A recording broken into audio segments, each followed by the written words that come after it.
2004 e 2014, superando assim a produção de bovinos e suínos. A Associação Brasileira de Criadores de Camarão registrou cerca de 90 mil toneladas de camarões marinhos produzidos no Brasil em 2014, representando cerca de 14% da produção aquícola do país. Bom, hoje no programa vamos mostrar uma edição especial mostrando a cadeia de produção do camarão Lithopeneus vanamei, a principal espécie de camarão marinho produzida no Brasil. Mas antes disso, vamos com o nosso correspondente na cidade de Sonora, no México, correspondente Fabrício Rodrigues, mostrar um pouco da história do camarão e falar um pouco sobre a carne e o mercado do camarão na sua cidade originária, que é Sonora, no México. Bom dia, Fabrício.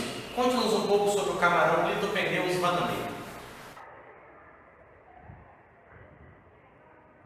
Bom dia, Bonner. Bom, a espécie Lithopeneus vanamei é uma espécie naturalmente encontrada no leste do Oceano Pacífico, aqui na cidade de Sonora, no México, até o norte do Peru. Bom, tanto na Guatemala, El Salvador, o sul do México e no hemisfério norte, é uma das espécies mais comercializadas e tem uma preferência dos consumidores. Bom, além de ter um crescimento e uma grande importância na aquicultura, a espécie vanamei ela tem um sabor característico na sua carne, tanto no seu sabor quanto na sua coloração. E agora, Bonner, a gente fizemos uma pergunta a uma consumidora, né? E sobre o sabor da sua carne. Bom, agora vamos saber do consumidor o que ele acha sobre a espécie vanamei e o sabor da sua carne. Bom dia. Bom dia. Tudo bem? O que você acha da carne do vanamei? Cara, eu acho muito bom. Eu venho toda semana aqui comer. É isso aí, Bonner. Com você, no estúdio.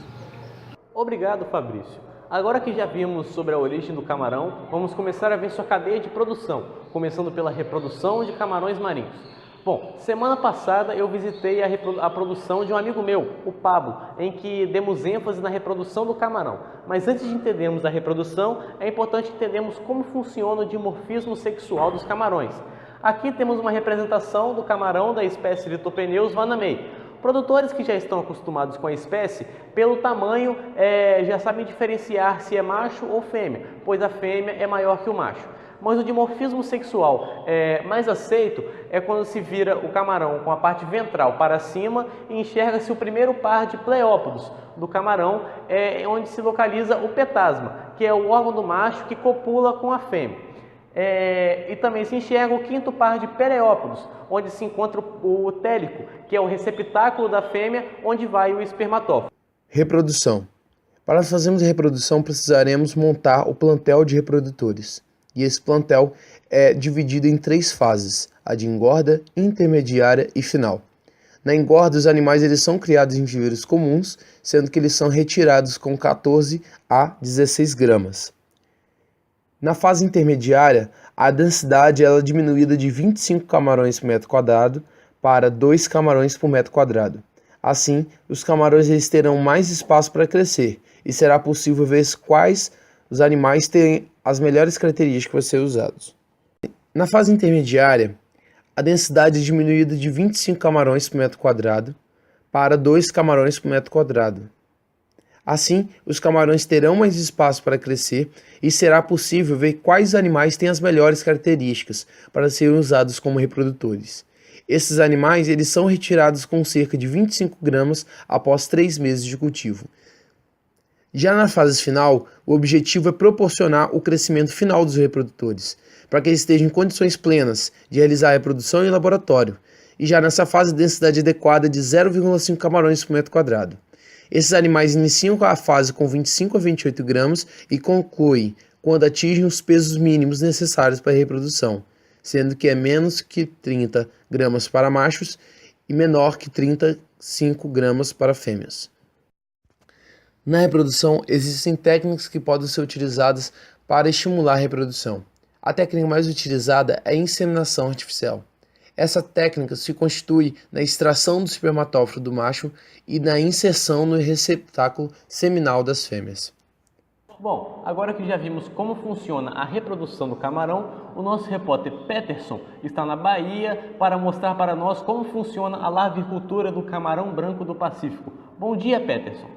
Bom dia, Boni. Bom, eu estou aqui na larvicultura do seu José e ele vai falar um pouco agora sobre a sua produção. Eu convido agora o proprietário da lavicultura, o senhor José. Bom dia, senhor José. Bom dia. Então, aqui temos uma produção de larvicultura e na fase de larvicultura é uma das fases mais críticas para o ciclo de vida do varameio, porque nessa fase o animal ele vai ser alimentado constantemente e para o seu desenvolvimento e para o seu crescimento. Bom, nessa fase a gente pode dividi-la ou ser feita, né, de duas formas, monofásica e no sistema difásico. No sistema monofásico a gente vai utilizar apenas um viveiro durante todo o ciclo de vida e já no sistema difásico vamos utilizar dois. Bom, as características e as vantagens, né, do sistema difásico sobre o monofásico é que no sistema difásico os animais eles vão ter um crescimento maior e um desenvolvimento melhor, porque no final de cada ciclo, para colocar outros animais, a densidade do sistema difásico sempre será menor do que no sistema monofásico. Ok, muito obrigado. Voltamos com você, Boni, aí do estúdio. Berçário e engorda. Viveiros de berçário são praticamente idênticos aos de engorda, porém de menores dimensões e com um sistema de drenagem que deve ser obrigatoriamente eficiente e projetado para a recaptura dos juvenis. O raçoamento nos viveiros de berçários eles devem começar assim que o povoamento estiver concluído. Devem ser fornecidos cerca de 10 kg por hectare por dia de ração durante a primeira semana.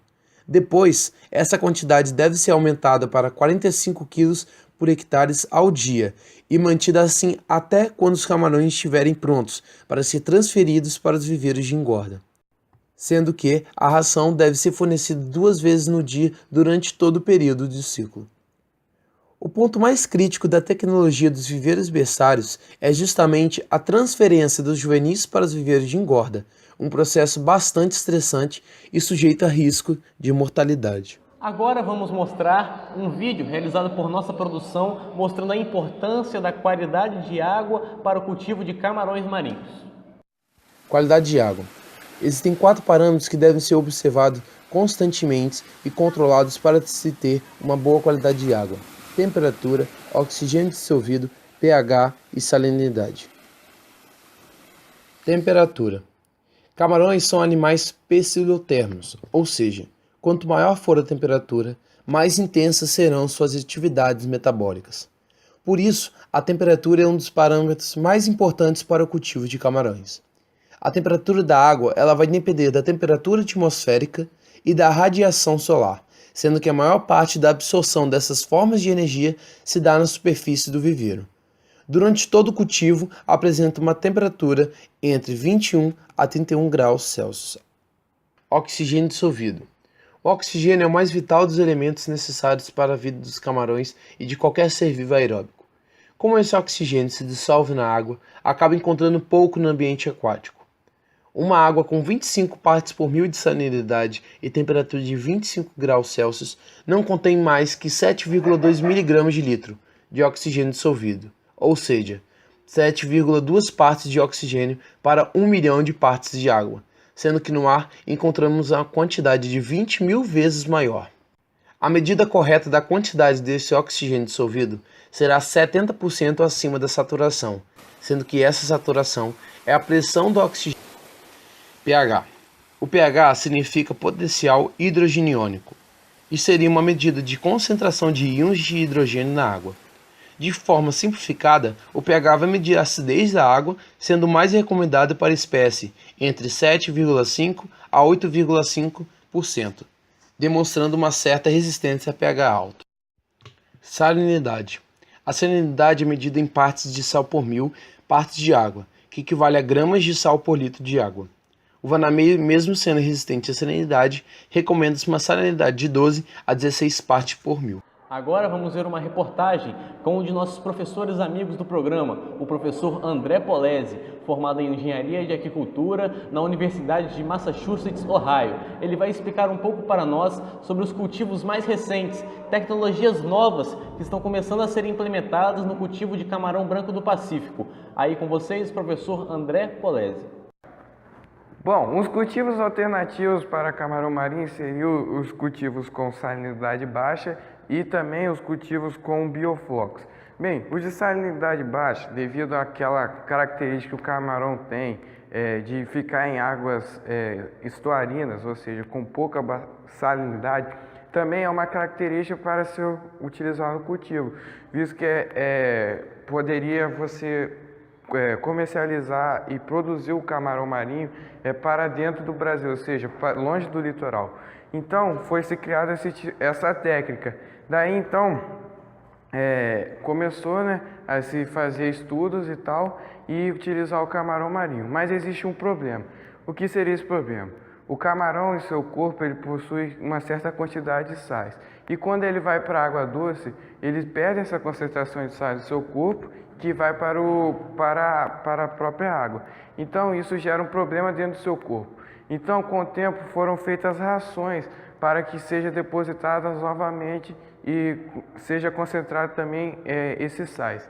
Então, é um cultivo que pode ser levado à frente e já tem um consórcio com tilápias que também são cultivadas em água doce. Bioflocos, como no Brasil a gente vive uma crise hídrica, então se pensaram o seguinte: vamos colocar bactérias que assimilam nitrogênio e carbono e evitar que a água seja trocada, que seja renovada constantemente, visto que existe isso no cultivo de bioflocos.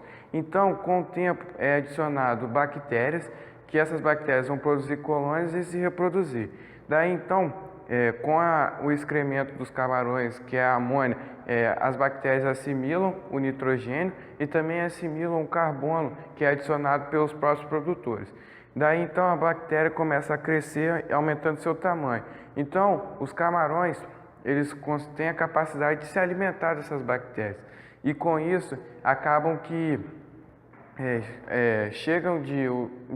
diminui a quantidade de ração ofertada e por conta dessa alimentação dessas bactérias. É um cultivo que pode ser bastante utilizado, pois economiza bastante os corpos d'água, visto que a gente está numa crise hídrica, mas o problema é que seria o investimento dele, podendo chegar a R$500 mil. Então, mas com o tempo, com a sua produção, você já vai recuperar o que foi investido. Como, por exemplo, na sua primeira venda, você já vai conseguir praticamente quase lucrar com o que você investiu. Você vai recuperar todo o seu investimento. Já na segunda venda, o produtor irá ter um lucro de 90% do que foi investido. Daí então, para o produtor é economicamente viável que se faça esse tipo de cultivo e também é bom para o ambiente, porque não vai utilizar muitos corpos d'água. Então é uma técnica economicamente viável e também é sustentável e bastante rentável para a produção. Este foi mais um Instituto Rural. Agradecemos pela audiência de todos. Informamos que este foi um programa realizado a pedido de uma das nossas internautas, Maria Macho Rodrigues, que pediu esse programa voltado especialmente para camarões marinhos e nós fizemos com muito carinho para agradar a nossa fã. Agradecemos mais uma vez a audiência de todos e informamos que no próximo domingo o programa Instituto Rural tratará sobre os homicídios que estão sendo causados pelo bagre africano, um problema muito grande para a nossa sociedade. Então agradecemos pela audiência e desejamos a todos um bom domingo.